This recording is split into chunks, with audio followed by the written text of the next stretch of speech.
waxaa magaalada Laascaanood ee xarunta gobolka Hoosol ku soo badanaya carwooyinka laga furayo kuwaas oo sameynaya suuqyo kala duwan oo magaalada laguna iibinayo badeecado kala duwan ay bulshadu u baahan tahay. Carwo Mabruug oo ka duwan carwooyinkii hore laga furi jiray magaalada Laascaanood ayaa waxay gooni ku tahay agabka ay caruurta ku ciyaaraan, sidoo kale dharka caruurta iyo udugga, iyadoo u gooniya meheradani waxyaabaha caruurta u goonida ah. Carwadan ayaa waxaa soo dhaweeyay hooyooyinka maadaama laga helayo agabkii caruurta oo dhameystiran.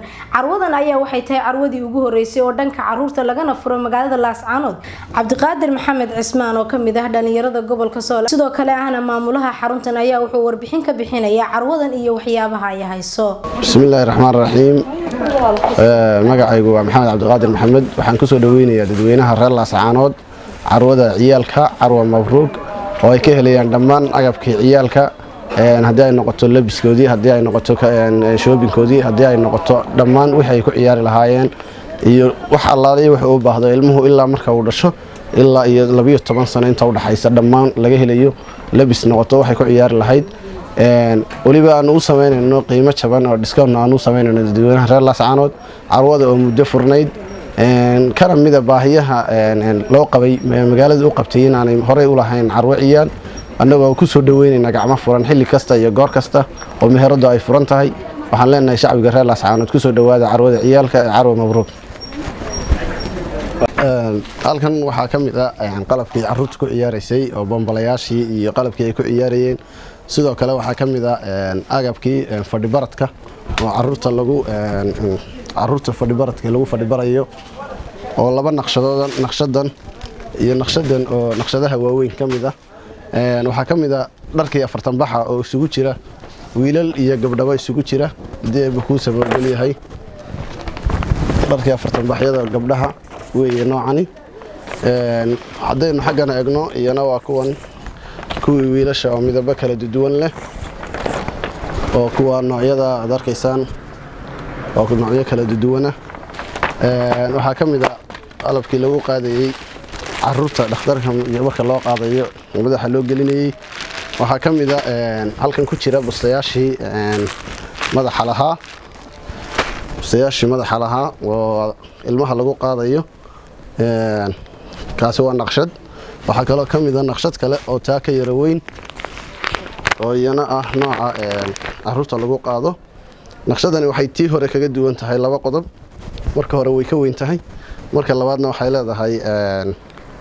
waxay leedahay badhan loogu xidhayo ilmaha loogu xidhayo inta sida loogu qaado halka loogu xidhayo. qaybta haddii aynu ka gudubno qaybtii labiska caruurta oo yar iyo waaweyn bay isugu jira tumtumiyadii iyo dhammaan agabkii dhaxanta. halka waxaan u soo wareegaynaa kuwan waa kuraastii caruurta u fadhiisanaysay, saababkii agabkii kale ay ku ciyaarayeen waa fardihii oo dhowr nooc ah laba naqshadood kala duwan ah. waxaa loogu talagalay inuu sidaa isugu ruxo oo marka aanu soconaynin. waxaa ka mid ah beeshinadii caruurta oo dhowr nooc oo wiilal iyo gabdho isugu jira. xaggan haddaynu soo gudubno waa gawaadhidii caruurta ay ku soo codbaranaysay oo 3 naqshadood halkan inoo yaala. waxaa ku xiga toobabkii qaybtii gabdhaha, halkanina labiskii gabdhaha oo kala duwan. waxaa ku xiga xoolashii oo halkan iyana inoo yaala oo dhowr nooc ah. waxaa kaloo ku xiga Cabdalla Sawri qalabkii ciyaalka ay ku ciyaarayeen oo ah system dhakhtar inay matalayaan system dhakhtareed oo kale oo irbadii iyo okiyaalihii iyo waa ku dhex jira iyo baalkii lagu cabirayay. waxaa ka mid ah agabka aanu hayno qalabkan oo ka kooban waa maqaskii caruurta, waa maqaskii baalkan oo loogu talagalay in dawooyinka lagu siiyo. kan waa maqaskii timaha lagaga jirayay. kan waxaa loogu talagalay dabool buu leeyahay oo laga furayaa, wuxuu leeyahay caburka loogu talagalay ilmuhu markuu caburo. waxaa ku jirta cidiya gurti, waxaa ku jira baalka xumada oo isagu shaqaynaya xumada lagu cabirayay, waa burushkii waa shanladii. bahalkan yar oo aan dadku aad u fahansanayn waxaa loogu talagalay in sanka laga soo qabto maadaama gacanta dadku aanay galaynin ilmaha hirsankiisa. intaa haddii aan ka gudbo waxaanu haynaayo kala qalabka ciyaalku ciyaarayeen. waxaa ka mid ah gawaadhidii, waxaa ka mid ah kabihii caruurta, waxaa ka mid ah oo halkan iyana inoo yaala sida aynu wada arkayno waa boorashkii. waxaa ka mid ah caanihii, waxaa ka mid ah masaasadihii oo dhowr nooc ah noocani waa dhalo oo nooc xisaabka lahaa noocan baa ka mid ah oo haddii ku sameeyay yahay masaasadaha hooyadu loogu talagalay inay naaska ku listo oo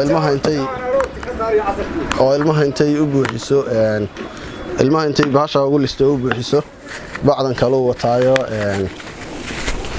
waa loogu xidhayaa deedna ilmihii halkaas ay siinaysaa caanihii isku mashquuli maayaan iyadana danaheeda qabsanaysaa waxaa ka mid ah masaasadan waxa lagu siinayaa boorashka waxa lagu siinayaa deebi ku samgaliya buskudka marka loo waxeeyo waa nooc cuntada lagu barayo iyana waxa ka mid ah shaambogoodii baa yaala waxa yaala alaabtii kumbuloodka ahayd oo ka kooban 5 shay waa saabuuntii waa shaambogii waxa weeye kareemkii iyo bootarkii intaas iyo saliidii 5 shay bay ka kooban tahay waxa kale oo inoo yaala yana dhammaan agabkii carruurta u baahnayd fadhi baradkii oo halka sare saaran